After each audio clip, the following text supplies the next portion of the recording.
Good morning, Canada. Good morning, United States. And good afternoon, Europe. Welcome to our inaugural arts conference, Cultures Campus, How the Industry Keeps Beating. My name is Mikita Arlo, and I'm going to be your host for today and tomorrow. So, before we start, I want to apologize for all our technical problems. So, please let me know now if everything is fine, just in the comments, probably on your right. Um, I also want to say a big thanks to our tech team because you can't imagine how many tech problems we faced just now, this morning. So they're doing a great job. Natalka, you're the best. So, yes, I see that everything is fine. Finally, I'm happy and we're good to go. So I want to thank everyone who is joining us today. We actually have more than 400 attendees from 3 continents and over 9 countries. That's simply amazing. So we have instructors, we have experienced artists, we have fresh, brand new artists, we have a lot of Hamburg grads, and that's just amazing how many different people come together here. We are welcome all of you. And also this means that we're actually coping with everything what's happening here in the world now, and our industry keeps beating. So to speak more about the conference, I want to invite the director of Center for Creative Business Innovation in Hamburg Galleries, Jennifer Gordon. Jennifer Gordon, the stage is yours.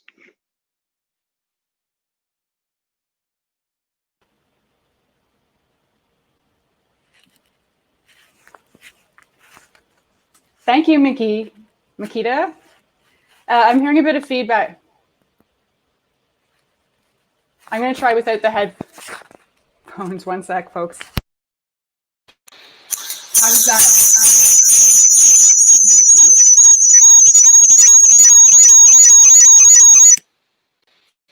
that? Right, onwards. There we go. So yes, thank you, Makita. Good morning and welcome to our inaugural Cultures Campus virtual conference. Yeah, the feedback is...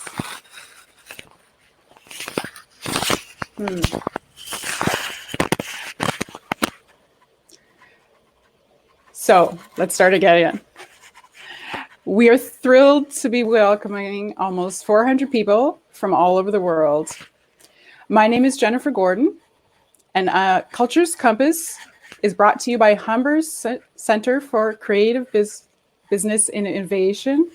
Sorry if there's a lag here. I'm hearing multiples of myself. So yeah, the conference is brought to you by the CCBI and our wonderful partners at Working Culture. And it was organized by an outstanding team of Humber students, all of whom are ready to get to know you. I'm sure many of you are wondering what the CCBI is. Humber's Center for Creative Business Innovation is a hub for problem finders, solution builders, and innovation creators. We explore questions through multidisciplinary collaboration. We match people and their deep expertise with our wide array of resources to help leverage change and boost organizations through uncertain times. And yes, that means all of you and for all of our cultural communities. So bring us your problems. I'm guessing we all have more than a few right now. Let's find solutions and build better systems together. The concept for Cultures Compass grew out of the impacts of COVID-19, which has shone a spotlight on the gaps, and in some cases, the chasms that existed pre-COVID. Despite the many ongoing discipline-specific conversations, it seemed there was an opportunity to digitally, figuratively, and perhaps even literally bring the cultural sector together across disciplines. So where was that conversation happening, and could we create a space for that? Employment, or lack thereof, is an additional problem. Our recent grads were facing challenges finding work placements. So here was the perfect opportunity to feed two birds with one scone. Employ students to create and produce a conference that brings the sector together. For those industry professionals in our audience, you know how difficult it is to organize an event like this. Not only did these students rise to the challenge, they accomplished it in 6 short weeks. Impressively, this was also their first experience working remotely, as well as their first time round as live remote event organizers. So cheer them on and keep an eye on this group of emerging arts professionals and future leaders. So everyone, here we are. Let's talk about culture and how we can use this opportunity for a new path forward.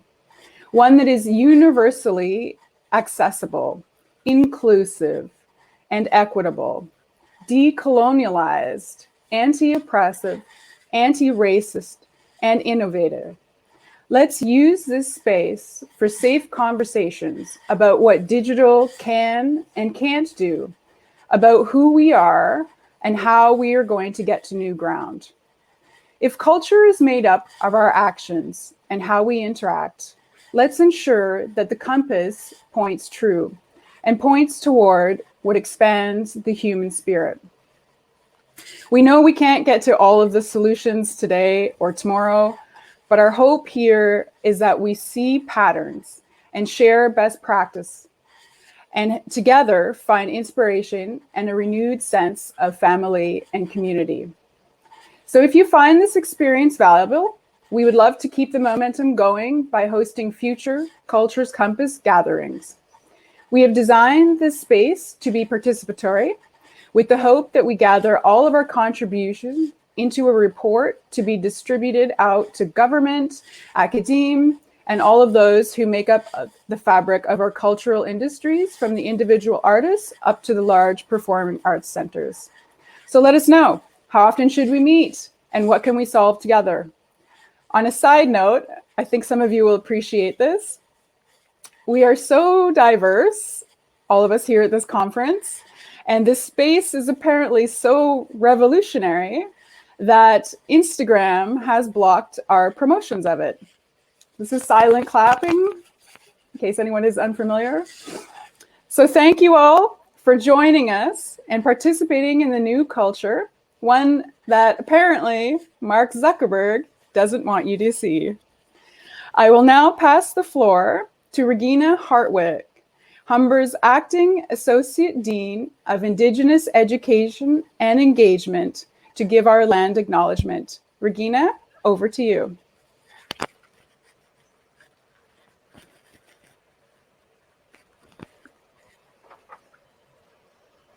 Okay.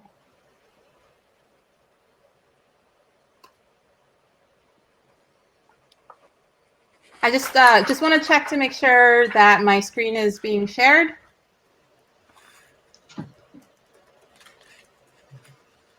I think it is. I can't see it. Okay, so what I'm here, so I guess first I want to do is I want to talk about what it is that I'm actually doing. So it's customary to begin events by, honoring that thing that connects us all, and that's land. And so what we're going to talk about today is Indigenous histories in this place. We're going to talk about those traditional territories, and I'm going to do it in a very personal way, because I think we always bring ourselves to everything that we do. And so I'm going to start by introducing myself in my traditional language. And so I'm going to, so kwe kwe, that's the way we say hello in Algonquin language. And so I might also say sego, which is within Haudenosaunee language, as well as just hello within English language. And so after that, I want to really, use my traditional language, put those words up and out there, introducing myself. So I'm going to begin by saying, Anin, Kwekwe, Ginan, Dishnaka, Wabjeshi, Mishikin Dodem, Kichazibi, Donjaba, Nishnabi Kwe, and Dao.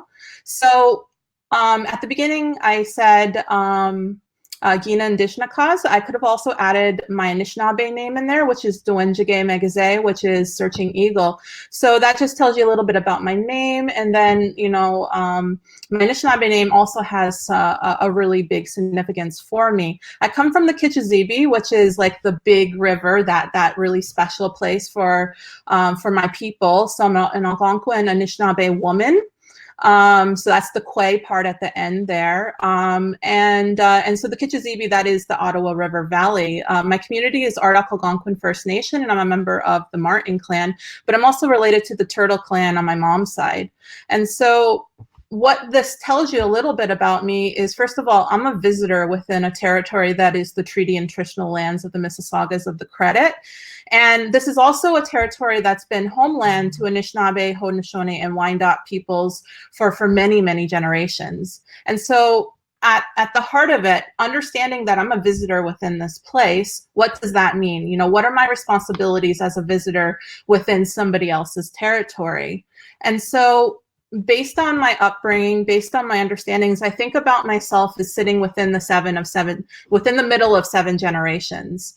And so this is a way of thinking about how we situate ourselves within history. And so there's this idea that these generations before me are really shaping the way I see the world, the way I engage the world. So this picture right up here on the top, that's a little me with my grandfather. And, like my grandfather, he died when I was a bit younger, and, but like his stories, his experiences, they're still a huge part of who I am. I would have to say my mother, so that's the picture right under it, so my grandparent, my parent. Quickly, sorry, your screen isn't sharing properly right now. If you don't mind just heading back and making sure you're sharing that properly. Thank you. Okay, I'll hold on. Okay.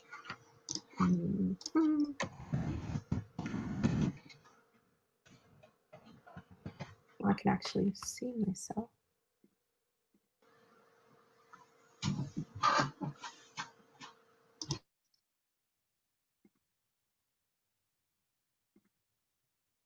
Does it show now?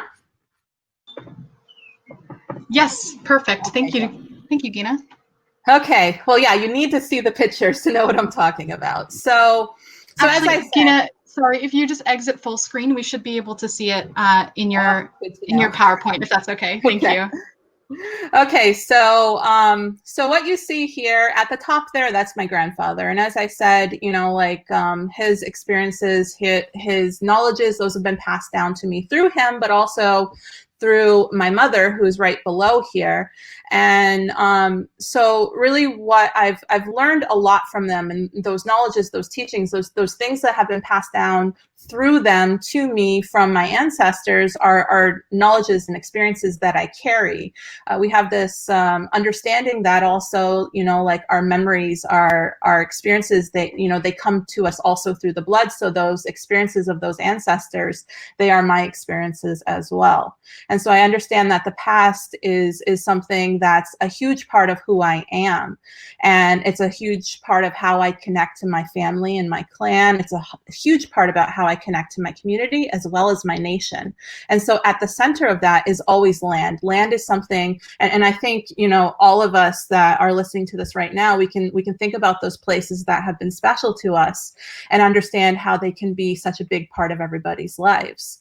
And so as an Anishinaabe Kwai, I do carry those experiences of those ancestors. And so as much as the historical legacy of colonialism has been written into the fiber of my being as an Indigenous woman, so too is strength and courage. So I carry those things with me. Those things shape how I approach the world. But then at the same time, everything I do, what I'm doing right now, is actively shaping the experiences of my descendants. So what you see right here in this picture right here, so this is my daughter Jada, and this is also my daughter Jada. And so this is my daughter Jada when she was, I want to say 8 or 9. And at the time we were fighting against uranium exploration in our traditional territories. And, this is a special moment for her because she got up and she spoke about how important her territory was to her. There was no fear there. What you see is my mom sitting there holding her hand. leading her through this. And so, like, you know, I've put those people in her life that are shaping her, and you know, and I'm an incredible role model for her. I recognize that I have that responsibility, and so, you know, she's a grown woman now. She's almost 21, and she, you know, she's also a big part of who I am. And so I recognize that I have that responsibility to her. I have that responsibility to all the other children and youth and people within my community. I have responsibilities to the students I work with. I have responsibilities to the staff, and I have, you know, responsibilities to the communities that I'm a part of, you know. Hopefully sometime down the road, not anytime right now, you know, like, there may be grandchildren, and then, you know, future descendants. And so I recognize that everything I'm doing, for better or worse, so, you know, the good and the bad, everything I do, it is leaving something for those generations to follow. So everything that I do has an impact. And because of that understanding, because of that knowledge that I, you know, like, I'm not something that's existing outside of everything else. I'm interconnected. I think about these things every day when I'm thinking about land acknowledgements and connecting to land is, you know, so how much do I know about the history and contemporary presence of Indigenous peoples in the places that I work, learn, and call home? And so if I don't know enough, then it's my responsibility to learn more. And so what I will tell you is I've learned a lot and I still don't know enough. So that's a continual process throughout your entire life. Then, you know, what relationships do I maintain with Indigenous peoples within this territory? What relationships do I maintain with the territories themselves? Again, if I feel like those relationships are not enough, if I feel like I need to work on those relationships, even just maintaining those relationships, that's work that I do every day, and I really love that work. You know, I also think about, you know, how much would I like to know and what relationships do I want to have? And then, you know, what can I do right now that will help me realize this vision? So, you know, I want to have this relationships, I want to have this knowledge, but it's not enough to just want it. I need to act on that. And so acting is a really important part of land acknowledgement. Sometimes we'll get up here, we'll say this script, we'll talk about how, you know, this is the traditional territory of the Mississaugas of the Credit, and you know, I'll talk about that, but I'm not acting on that. And so a lot of what I do in my job, and, you know, in terms of being acting associate dean, is, you know, I'm learning, I'm growing, and I'm creating change. And so I'm acting on the knowledge that I've been given. And then, you know, like, how do I support others in their own learning journey? Because I've been taught that once I am given knowledge, I have a responsibility to then return that and to give that back to others, and you know, to pass that forward. And so that's a lot about what I want to do. And so I just wanted to, you know, before I even get into the fact of the land acknowledgement itself, is understanding that part of that acknowledgement of land is recognizing that you always bring yourself to the process. When you're connecting with land, there's that inherent person that you are, that is the center of how you will connect with land. And so within this territory, the one thing that has been hugely influential for me is learning about this dish with one spoon wampum agreement that traditionally existed between Haudenosaunee and Anishinaabe peoples within shared territory. So the Toronto region was a shared territory, still is a shared territory. And so what I recognize first and foremost is that this is the treaty lands and traditional territories of the Mississaugas of the Credit, and that in this region, this is a shared space, and it's always been a shared space between Anishinaabe, Haudenosaunee, and Wyandot peoples, but it's also now a vital source of connection for all people, for all of us who live, learn, and work here. And so at the heart of that understanding, and so you can think about this idea of the dish as the land, and so the land could be this territory, but the land can also be the entire earth. So if you think about this, the land provides everything. So inside that dish are all the plants, animals, birds, bushes, trees, like really everything you need to be well. And so reciprocally, because the land is giving so much to us, as human beings, we have a responsibility to only take what we need, to really behave respectfully in terms of our interaction with the land, to make sure we're not taking too much, and really, to give back to the land, to make sure that we're taking care of the land, and to ensure that that abundance and viability that is within the land continues on into the future, because I think of myself as existing within those 7 generations. And so I need to leave something for them. I need to leave not only for the 3 generations that are coming after me, but 7 generations into the future. So that's what I've been taught to think about.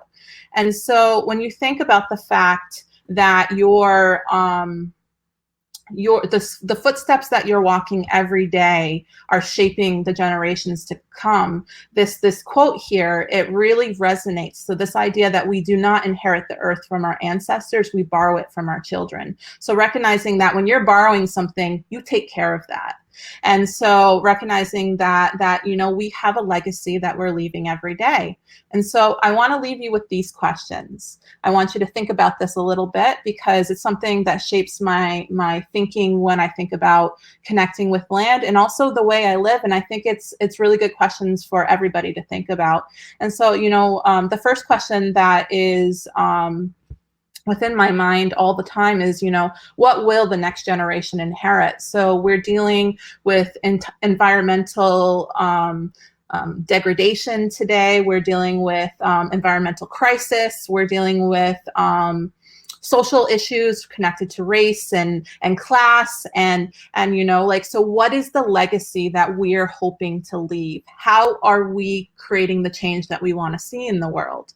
And so those are questions that I'm hoping that you will think about as you engage with this conference, and even in your life, and thinking about what are those steps that you are taking to create a better generation, a better life for the future generations, and to make sure that there is a healthy environment for them to actually inherit going forward into the future. And so those are the thoughts that I wanted to kind of leave you with. And so I just want to say miigwech, which just means thank you for listening.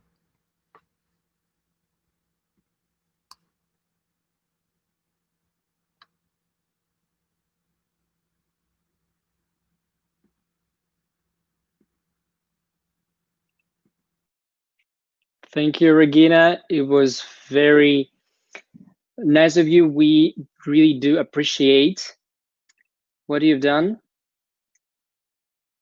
So thank you. It was Regina Hartwig, Acting Associate Dean, Indigenous Education and Engagement. And now we are almost ready to go. I know we all are dying to start. So just a couple of last thoughts before we start. First of all, please feel free to comment in the chat on the right side. I see that you're doing it well, so that's fine. Just please keep your comments appropriate and on topic, because our chat monitors will be keeping an eye on it.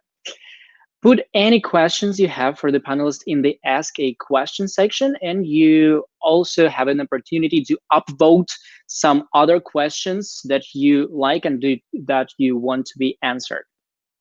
Next thing is, you are more than welcome to participate in any polls that come up below. And the final thing, I want to thank Jackie Comrie for providing some amazing artwork that you will see before the start of each session, and you already see it now. And I also encourage you to check out her other works on her website, which is posted in the comments, will be in a moment, and on our website at culturescompass.ca. So now we are finally ready to go. And our first keynote talk is called Slouching Towards the Digital, or My Mother Doesn't Know How to Use the Internet, by Anthony Schrag. Dr. Anthony Schrag is Senior Lecturer of Arts Management and Cultural Policy. He's also the Program Leader of the Master of Arts Festivals and Cultural Management, and Co-Program Leader of the Master of Applied Arts and Social Practice. He is a practicing artist and researcher who has worked nationally and internationally, including residencies in Iceland, the USA, Canada, Pakistan, Finland, the Netherlands, and South Africa, and we can go on with it for a long time. He works in a participatory manner, and central to his practice is a discussion about the place of art in a social context. Dr. Schrag, the stage is yours. Take it away. Thank you very much. It's lovely to see you all. Can you hear me all okay? I'm just hoping that's like thumbs up sort of ideas. Welcome from a very, for once, sunny Edinburgh. And I'm very, very glad and happy to be part of this. I'll dive right in and I will start off with my presentation. My presentation, I'm going to put hopefully full screen so you'll be able to see it, but it means I might not be able to hear you. So what I've asked is that any of the chat moderators can just feedback a question if you have it. So I will go to that and allow you, hopefully you are now seeing that. And I'm going to go full screen. So my discussion or presentation, I suppose, is sort of responding to questions of participation. Both the previous speakers said something which I thought was quite interesting, namely, Jennifer said something about having safe conversations, and I'm hoping what I'm going to promote is some form of dangerous conversation, because I'm kind of more interested in the dangerous than the safe, personally. But also Gina's comment about what it means to be a visitor in someone else's territory. That's quite pertinent to a lot of my work, and I'm definitely kind of interested in finding out what that means. Anthony, so quickly, yes. you've got to share your whole window, not the application. I think. I believe I had done that, but possibly I hadn't. So I'll try that again. Does that work for you? How's that? Perfect. Thank you. Great. Okay. I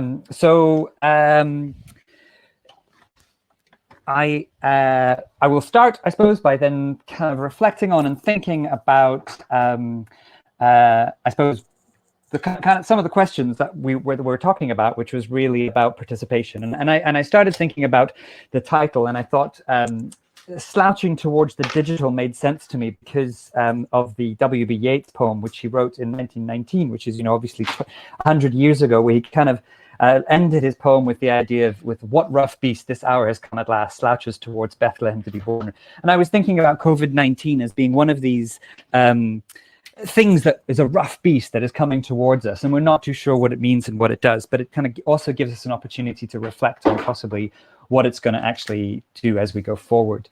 I also kind of referred it to my mother doesn't use the internet, so I'd like to introduce my mother. She's not very good at the internet thing in her own volition. And so I wanted to really kind of maybe reflect on what it means to be operating in the digital when not everyone can. So what I'm going to try and do is talk a little bit about the history and engagement of participatory arts, my experience of it, and including relationship with policy and participation. And then kind of think through this participatory arts context and think through some ideas such as the rural as a lens to consider isolation, but also opportunities and potentials that failure and infrastructure kind of have to do.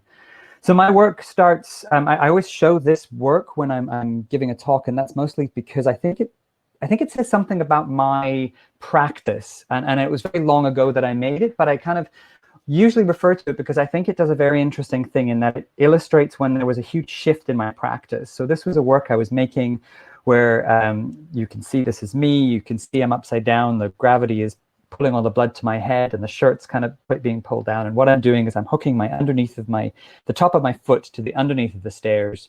So it looks like I'm walking up the stairs, but actually I'm actually hanging upside down. But I don't show it to say, hey, I'm great, I can hang from my toes, which I am. I can great because I can hang from my toes. But I show it for this clip, which was was my practice run. And as I was practicing to kind of make sure I didn't fall and smash my head open, because I'd forgotten to lock the doors in this very busy office, the lady came down the stairs.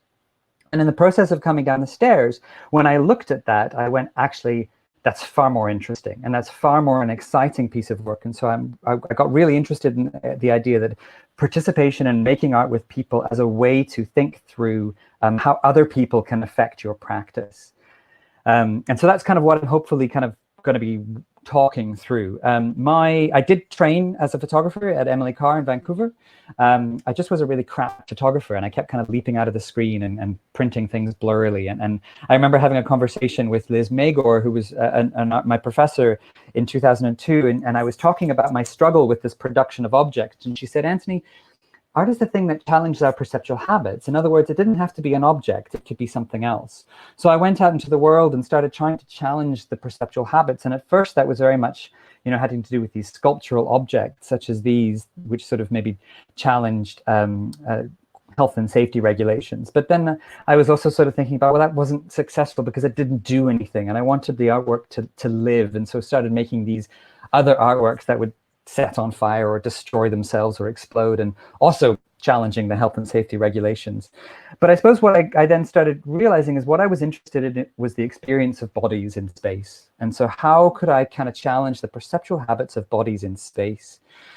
So I started off climbing around things and going around the world and doing silly things like this, which is, a performance in China with some lovely confused Chinese ladies, and in Glasgow with some lovely confused Glaswegian people, and elsewhere.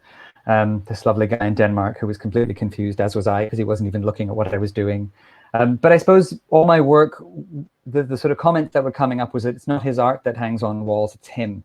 And it kind of referred to this idea of this embodied physicality that has been really central to my work. And so how does this embodied physicality translate in a time of COVID-19 when you can't have that embodied physicality with other people? There's a series of polls that pop up, and I'm not sure if this is going to work. They're there to kind of, for you guys to see as you go on, and they're in the top right-hand corner. But there's a question of how I'm doing this, and I'd be interested to hear what you think is happening. I can tell you that it's not turned on its side, that I am actually doing this. But hilariously, as I was performing this work, the person who was coming to get me down forgot, and I was trapped up on this wall for a good couple hours, which, is fun to do. Anyway, in a lot of the works that I've been working on, what I was trying to do was take that embodied physicality and refer it back to other people. So it was no longer my physicality. So this is a series of works where the gallery becomes this aggressive site, and it sort of tries to put the experience of the body back in other people as opposed to me. And so it was, the walls would literally start to attack people. And sometimes that worked and sometimes that didn't work, and ethically probably quite difficult to think about. But, the kind of concept that I was reaching towards, which was trying to get other people's physicality, was becoming to be very prevalent to me. And what I started to then realize was that how could I try and start to engage other people in thinking through some of the ideas? So I would start to make signs like this, which is a 7.5 meter long sign, and I would strap it to the back of my body, and I would go for a walk downtown Sauchiehall Street in Glasgow, which is the main street, of course, knocking people down and getting trapped between signposts. And just a piece of advice, if you do happen to put a 7.5 meter sign to your back and decide to go for a walk after a football match on a Saturday afternoon in Glasgow, and some men come and spin you around and around and around and around, there's very little you can do about that. You just have to go with it. But what I was realizing, I suppose, is that the sign itself was not the artwork. The sign itself was an excuse for those interpersonal, relational activities. And so the object was not the art, but the aesthetic lied within the engagement and the quality of the engagement. And I realized that from that, I could start to really kind of explore a lot of ideas. And so what I'm going to talk about through here is a series of artworks that I did that started to maybe unpick some of the issues that I was interested in participation and how to maybe take those forward. And hopefully that they'll start to kind of link into some of these bigger ideas that I'm going to talk about in regards to this current context. So in 2011, I was commissioned to make an artwork with Devron Projects that really explored the notion of fatherhood in a small village where a lot of men worked away from home or offshore on oil rigs. And so there were very few men in the village. And so I started doing this by just kind of asking families if I could recreate family photographs with me as the dad. And that was just a way to recreate conversations about what did we mean by fatherhood? What did that mean to be a dad? And so there were just a series of conversations. Other projects like Rent a Dad, which was just an ad in the paper, which just said you could rent me as a day to be a dad, whatever you thought a dad could be. So for example, a lady called me up and said, can you come and teach my son how to ride a bike? I'm a single mom, don't know how to do that. Can you come and do that? So there was a kind of another conversation about going, well, okay, that's a conversation about fatherhood and what that means. I grew a beard for the 16-year-old boys in there to teach them how to shave because their dad wasn't around to do it. Another piece of advice, I'm not sure giving 16-year-old boys a razor and exposing your neck is a good idea, but hey, I'm living. Or brewing beer with the dads that did remain as a way to, again, kind of talk about fatherhood and what did it mean to be a father and how could we challenge those ideas. And the whole event ended with this sort of Father's Day activity, which also culminated in a tug of war between all the dads in the village and everyone else. And it was really hopefully trying to unpick these difficult and complicated notions of fatherhood and what that meant to be a father and all the different ideas in a really productive way. Another project, so in some ways I was quite happy with that methodology. You know, I could go to a place, I could apply physical methodologies, and together we could kind of unpick ideas. But when these ideas start to be more complicated when they're issues-based. So this was a project in 2009 when I was invited to develop a work with the Gallery of Modern Art relating to sectarianism, which is the football issues in Glasgow, which were divided upon religious grounds, the Catholic and Protestant. And the idea of the commission was that I would go to 3 areas of Glasgow. I would make artwork with these young people about sectarianism. Their artworks would somehow go back to the Gallery of Modern Art and be displayed, and then somehow their lives would be better.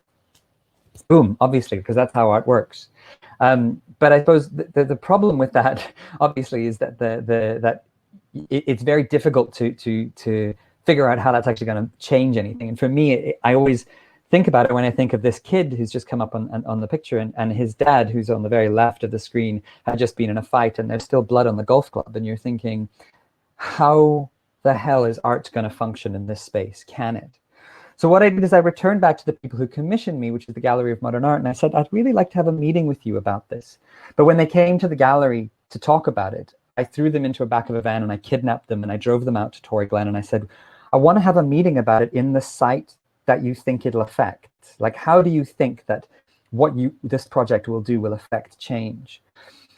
Not everyone was very happy with that process, but I guess what that kicked off in me was a long period of research, was how do organizations cite themselves as equal participants within projects?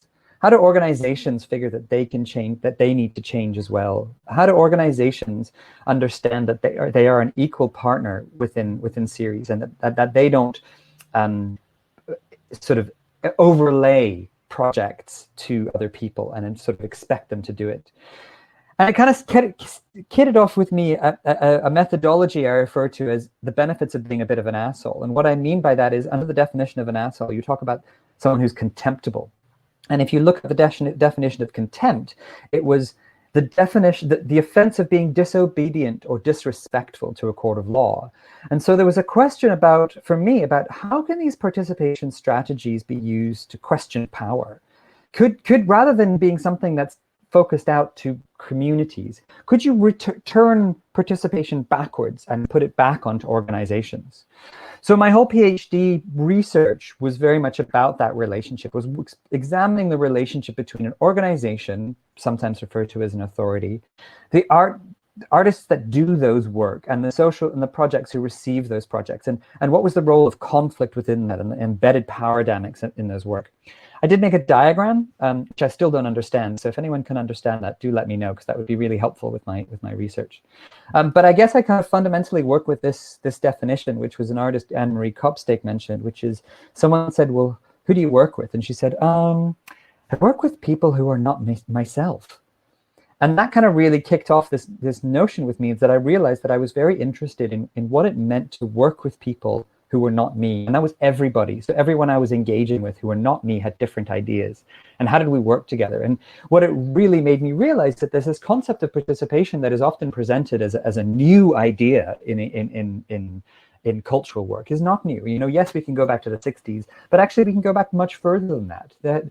This piece, the whole being work from 53 contains at the bottom, in the bottom, this little graphic, which actually, if you kind of look at it from a different angle, is a skull. And so it was a work that Holbein was putting, a little commentary that Holbein was putting into the artwork about the different perspectives. So he was recognizing that artists can see things, artists have a position to be able to see things from different angles. He was recognizing perspective.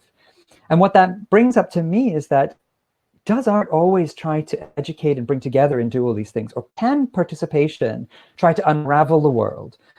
Are we not able to use participation to explore the darkness within that? And might that be productive? And in other words, should art always try to fix things and actually find solutions? Or can it actually complicate the world? And that in itself could be productive. For me, when we think about participation and participatory practices, this is really important. And I kind of refer back to Raymond Williams, who in 1952 was talking about the question that culture is ordinary, and that culture is the amassed activity of everything we do. And therefore, there's an ontological flaw with inviting people to participate in culture, because we're already doing it. We're already participating in culture. The problem is that there can't be a single organization or institution or individual that curates culture, because culture is not a fixed or permanent or controllable. So if we speak about frameworks to do certain types of culture, for example, cultural policy, at best, they're doomed to failure, and at worst, they're intentional social engineering. And I think what I mean by that is that certainly in the UK, there's a big push towards reflecting on how participation strategies are being framed to address issues such as exclusion. And actually, the DCMS, the Department of Culture, Media and Sport, really kind of came back to this idea that actually art had a functional role, that it could do something. And so they came up with policy statements such as culture can play a key role in the part of the wider economic drawing power, or culture, sport and art can contribute to neighborhood renewal and make a real difference. But none of these things are really analyzed and assessed, and they're quite problematic when we start to unpick them. And as an example to give that, I think about Billy Elliot. Now, Billy Elliot is one of my favorite films. I love that. I love the story of Billy Elliot.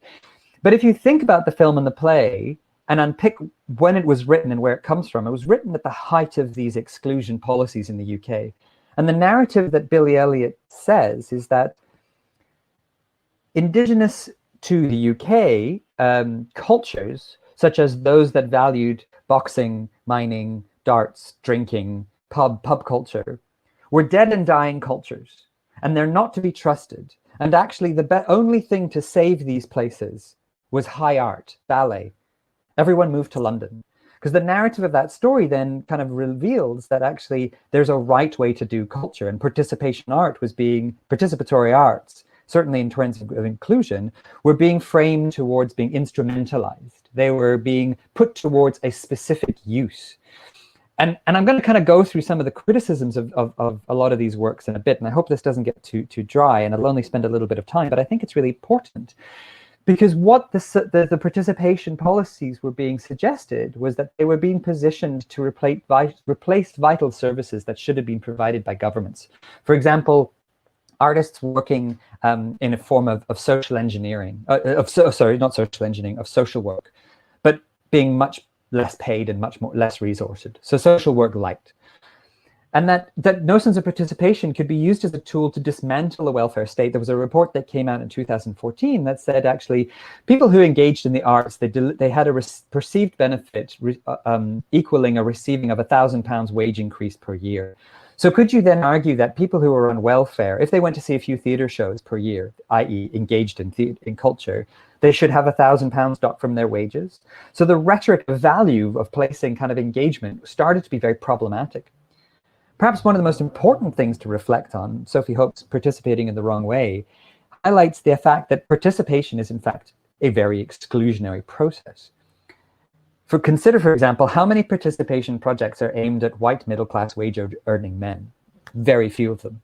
Most participation projects are aimed towards poor people, unwell people, people who are on the edges, people in prisons, people who are not participating in the culture in the right sort of way. And so if we think about participation in that way, it actually highlights who is excluded from those processes. And if that's the case, are artists involved in replicating a lot of those strategies? It also suggests that that participation as a concept suggests an equal exchange, but most of the time arts organizations are the dominant silent partner who sort of suggest things. One example I think is a really beautiful one is that the South London Gallery in London got quite excited about doing an engagement process with the housing estate behind them. When they were going to do that, though, they realized that the housing estate people had to walk around a huge block to get to the front entrance of the gallery. So what they did is they took their first chunk of money from the government that was about participation and just knocked their back wall down. They kind of realized that they had to change before they could do any changes, any engagements. So that's kind of a way to think about how do organizations again think of themselves as an equal opportunity. And lastly, besides to think of the cultural participation assumes that there are people who are not already participating in their culture. As I said about culture as ordinary, David Stevenson's work talks about a cultural non-participant and implies that there's a right way or a proper way to engage in culture. And of course, that is really highly problematic. For me, I suppose some of the questions that are most problematic, and I'll get to these in just a second, is that it assumes that the public is kind of a homogenous group, and that even in a small community of, say, 160 people, 200 people, even 1,000 people, that they will all agree on something. And actually, we can do a public project where everyone gets along. And this is blatantly false because public spaces are always plural and not smooth. As Laclau and Mouffe talk about, a democratic society is one in which relationships of conflict are sustained. They're not erased. And that's really important to think about because actually what we need to be doing is thinking about how do we ensure that conflict is happening, not that we get rid of it. Because conflict, instability, and division do not ruin the democratic public sphere. They are the conditions of existence. So if we think about the public being defined and sustained by conflict and division, participatory artworks cannot and should not try to fix or ameliorate these problems. Actually, those projects that do seem to actually entrench elitism and gloss over the problems. And actually, maybe what we should be doing is trying to talk about, reveal and explore the conflicts, not fix them. We don't have the abilities and resources to fix a lot of these problems. We have the ability to reveal them, but actually we need to be working together to fix them with other sources. I'm going to show you a brief little work here, which kind of maybe reveals that. And this was an artwork where the Denniston Art Gallery kind of wanted us to make artworks about an area in Glasgow that had quite a serious violence problem. And I was expected to sort of do an artwork that maybe sort of spoke about this in some ways and maybe addressed it. But, you know, I thought people had a lot more important times to do with that. So could I actually could I use my strategy as an artist and actually just come at that with a different angle? So rather than trying to fix the violence, could I actually increase it? And really was an excuse for small Glaswegian children to hit me with sticks. But I suppose the background of the work was to then reflect on how could we actually think about highlighting this work and as a way to talk about things, but not fixing it, because there's no way that in half an hour I could do that. You'll notice I'm not wearing a helmet. That was fun, especially with small Glaswegian children with sticks, especially after watch this guy's third shot. So he's going for the balloon. And he goes, 1, 2, go for the head. But he doesn't, which is good. But I mean, this social turn in art and culture, which was really about social engagement and participation, really kind of highlighted and problematized a lot of these questions of sort of art trying to do good. And certainly I'll talk about the doing good in a second, but certainly there's been recent shifts in the UK about how we really do that. Yes, this might be getting boring, but you know what? I'm almost through. I'm almost back to the art stuff. It'll be fine. In cultural work in Scotland, there's a draft cultural strategy, which is, I hope, going to be kind of addressing some of the issues. You know, they're trying to think about how art exists horizontally through all departments of the government. So art in health, art in industry, art in education, art in governance, rather than just being a sort of distinct cultural strategy as separate from everything else. And I think, even though that's not published, I think that's going in the right direction. In England, there's another thing that's happening, which I think is slightly more problematic, which is that they have a kind of approach called the Creative People in Place Award, by which they're sort of suggesting, and I'll just read here, Creative People in Places is about more people choosing, creating, and taking part in brilliant art experiences in places where they live. And the idea with that is that rather than recognizing that basically London, Manchester, Birmingham, Edinburgh, these urban sites receive all the money, could actually they put a lot of the money back into these rural sites? And what the problem is that actually what the way that this is talked about is that these are referred to as cold spots of culture. So there's a subtext within that somehow these places don't already have culture, or really what known as the right kind of culture. And so what they're trying to do is readdress that, but in readdressing that, they're automatically assuming that there's the wrong kind of culture happening anywhere. My problem with this is not necessarily about that cultural problem, although that is that actually it's an absence about a certain kind of infrastructural flaw, not cultural flaw. There's not an infrastructure to support the work that's already there, not the actual artwork. And I'm going to talk about that in a second. And in Scotland, I'm kind of currently going through some research that talks about this infrastructural flaw, hopefully in a more productive way, with the Rural Art Network, which is, Scotland as quite a rural and remote site, trying to develop the relationships between a variety of different places in Scotland that, because of their rurality and because of their remoteness, find it very difficult to engage with each other and find it very difficult to share knowledge. And so this is really about kind of developing their participatory infrastructure rather than about what actually they're providing. And so this network that we're developing kind of hopefully does that.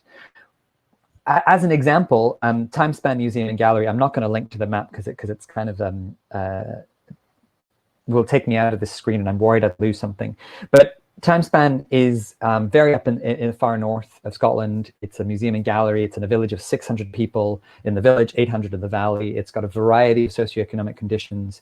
In the summer months, it's the largest employer in the village because of the cafe. And in I obviously forgot to finish the sentence. The closest city is Inverness, but it takes me in Edinburgh about 8.5 hours to reach it. So it's very far away. And when we had this Rural Art Network, we kind of got all these people together to talk about their issues and their infrastructural flaws. And what they managed to said was that this was before COVID-19. They said they felt disconnected from the main rural cultural activities that were going on. They felt isolated from their community of practice, i.e. other artists. They said it was difficult to constantly have to work online, and it was difficult to maintain relationships without that community of practice around them, and the productivity was difficult to maintain without that community of practice. Now, those 5 statements, does that sound familiar to anyone? I mean, these are kind of the ways that I think we're all facing in COVID-19 right now. We're all very isolated. We're finding it difficult to work online. We find it difficult to without having a community of practice around us, and to maintain productivity without that community is highly complicated. And so I think there's opportunities to kind of think about rural organizations as people who've already addressed this site, as people who've already thought about these issues. Could we focus on how rural organizations have already adapted to their context and learn from them? Could urban arts organizations make more of a chance with the less centrocentric ideas, rather than being so focused looking?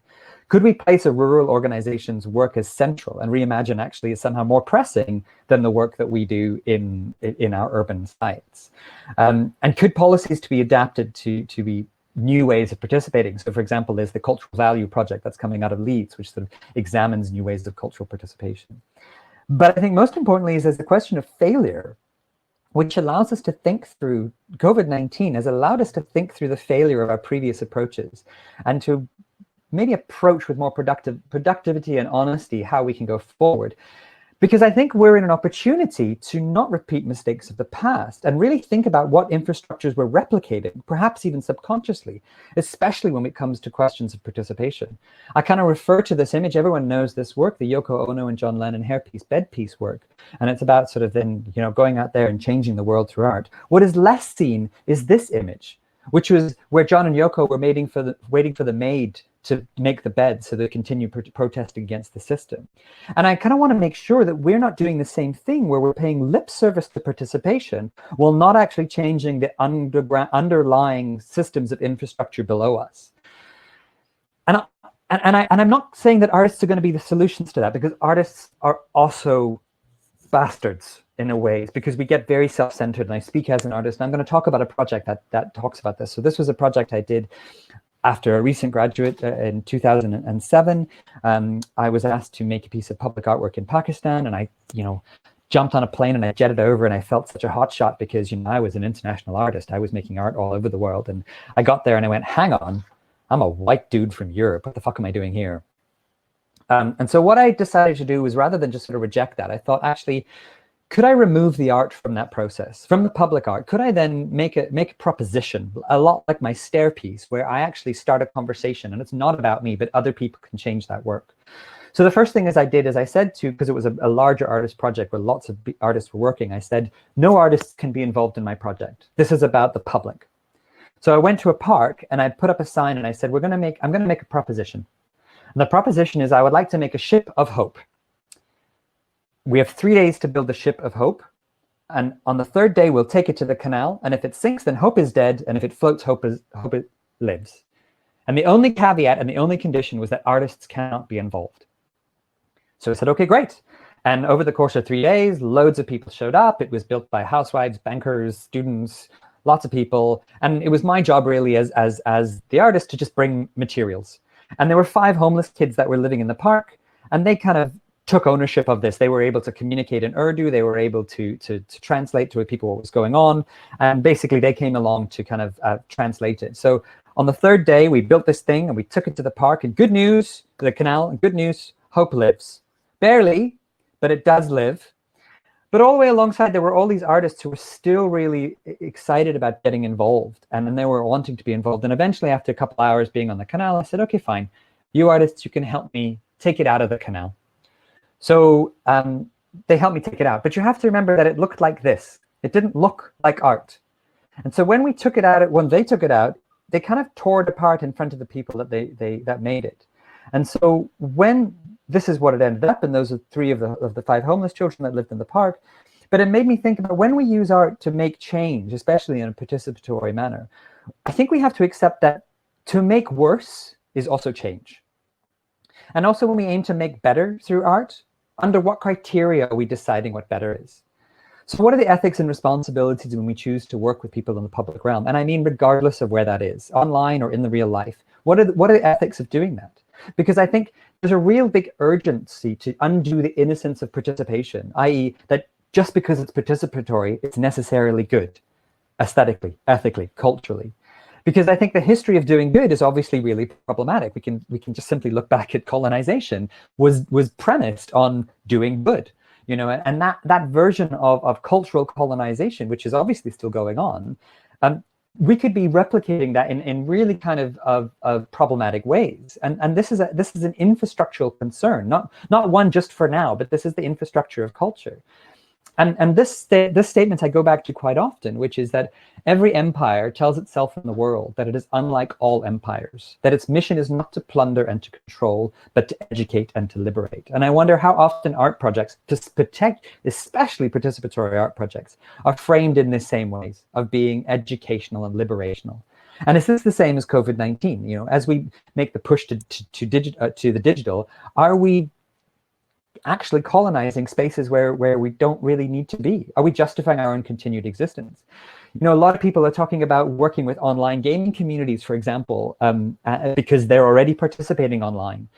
And you know, I've interviewed quite a few. Here's some research that I know from online gaming communities that was saying, you know, I've worked with people for years on online games and we've become real friends. We've never met, but it's great. And it made me sort of realize that, you know, people are already engaging online. Why do they need art, so to speak? Why do we need to invade these spaces?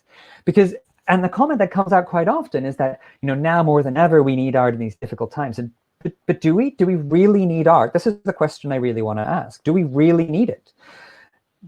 Nicholas Berger wrote a beautiful piece quite recently, which he says why theater makers should stop making. And he says, we must mourn the loss of work, mourn the loss of jobs, mourn the loss of money and the loss of life, mourn the temporary loss of an art form that demands assembly. Lean into the grief, lean in. We must remind ourselves that mourning is a human act, not a digital one. It is only in this acknowledgement that we survive. The internet is not going to save us. We are. The fear and uncertainty that we feel right now, while the industry that we've dedicated our lives to grinds to a halt, is real. We don't have to pretend it isn't. We just don't have to, but we don't have to keep on making. And that question of, do we need to necessarily translate everything online is really important, because I think we have to remember, as the street sign from Dublin Contemporary 2011 reminds us, is that art won't necessarily change the world. There are far more effective ways to change the world. For example, working at a soup kitchen. So are we making sure that that we are not replicating problematic processes and structures in the digital realm? And can we actually use this time to reflect on the infrastructures that we have? And this is where my mom comes in, because as someone who doesn't know how to use the internet, or those people who are from digitally poor, quote unquote, sites, or those people who don't really want to engage with the online, are we kind of forcing our way into that when actually maybe we don't need to? Because I think what we have to remember is that it doesn't have to be digital. Right now, it just has to be socially distanced. So we can rethink about how we've always survived. So this is an artwork by Jacob Jonas, which happened in May 2020, so less than a month and a bit ago, where basically he created a dance work for parked cars. So by allowing our artists to be digital, to be innovative, we have to recognize that we don't necessarily have to translate everything into the digital realm. In fact, sometimes we might not need to, because maybe it doesn't work. But we just have to think about how to be socially distanced. And I think also we need to remember our history and reimagining and rethinking infrastructures. The quote, "good working infrastructure is transparent to use," is fantastic. And it's only when an infrastructure breaks down that we see the gaps and chasms, as Jennifer said at the beginning. But I think what we have to remember is we don't have to reinvent the wheel. We have to think about how the structures that we're interested in can be pushed forward and thought through in a different way, but only making sure that we're not replicating the problems of the past. And I think also artists, we have a tendency to live in a kind of a blinkered silo. I've been working with people in occupational health and health about trying to kind of find new ways to engage while online. And we've done a very simple project where we just share photographs of our day, and then we try to replicate that. And what that's happening is that we're recognizing we can develop relationships and emotional connectivity by doing really simple projects. We're not creating anything bombastic. We're creating quite lasting, meaningful relationships. And I think lastly, it's about being brave. And so I'm going to refer back to Things Fall Apart by Chiano Achebe, which actually is a line from the Slouching Towards the Second Coming that I started with. But Chiano Achebe says, "A man who calls his kinsmen to a feast does not do so to save them from starving. They all have food in their own homes. We gather together in the moonlit village. When we gather together in the moonlit village ground, it is not because of the moon. Every man can see it from his compound. We come together because it is good for kinsmen to do so." So thinking about this coming together is really important, because this is all a temporary space. And yes, we have to adapt. And yes, we have to think about that. But this, like everything, is a kind of temporary space. And that, I think there's power in it, because it doesn't give us too many emphases on what we have to do, because that's going to change as well. So lastly, I just want to remind everyone that something that I tell myself every day is everything's going to be okay. So thank you very much. And I will hopefully now close that and open that up to any kinds of questions, if there are any. I will leave that as a pause in case there's any. Oh, there's questions. Hold on. I'm going to open that question. Will I address inequitable access on the internet as well? This first world privilege responsibilities in merging with the field, absolutely. And I think there are, huge inequitable problems, and I don't think we necessarily are able to deal with all of those. There's another question from Stephanie. How do we legitimize people participating in their cultures within wider society, i.e. Jamaican immigrants participating in their culture in England? Is it our job to legitimize that? I mean, that's the problem I have. Is it our job to legitimize that? That's already a legitimate process of expression. The question I would argue is that, are we actually going to fund it better? That's a different question. And I would say yes, we will need to. But I think in order to do that, we have to really kind of challenge the sort of embedded assumptions of what culture is. Because I think that is a huge problem in the first place. I think, we don't, there's a lot of, Timespan is a perfect example up in Helmsdale, which I mentioned, which is a tiny village of 600 people who have very few Black minority ethnic people within the village, and yet have approached an entire decolonizing consideration to their entire strategy. And so they're talking about the Huntley Library, which is a radical Black library, and really educating a small village in the north of Scotland about these things, because they've been brave enough to really kind of think through what that means. And again, I think we look to the rural, because they're on the periphery. They're able to go, right, we're going to think through this really differently. I think that are all the questions that are there, unless there's any more questions that are coming. Give it a few pause. I hope I didn't speak too fast. I got very excited. Thank you very much. If not, I will hand you back to the organizing group. I'm always available on questions. If you want to have questions, or email me, and I can make my presentation available should you need it. Oh, and how did I actually end up on that wall? I do apologize, my Brit. I forgot to say. There were shoes nailed to the wall, and I climbed into the shoes. Okay, thank you so much, Dr. Anton Schrag. It was very, very useful. Amazing speech. Thank you so much. So now we're going to have a short break. And after this break, my colleague Amanda will introduce our first artist for today. So let's meet at 12 p.m. please. See you there.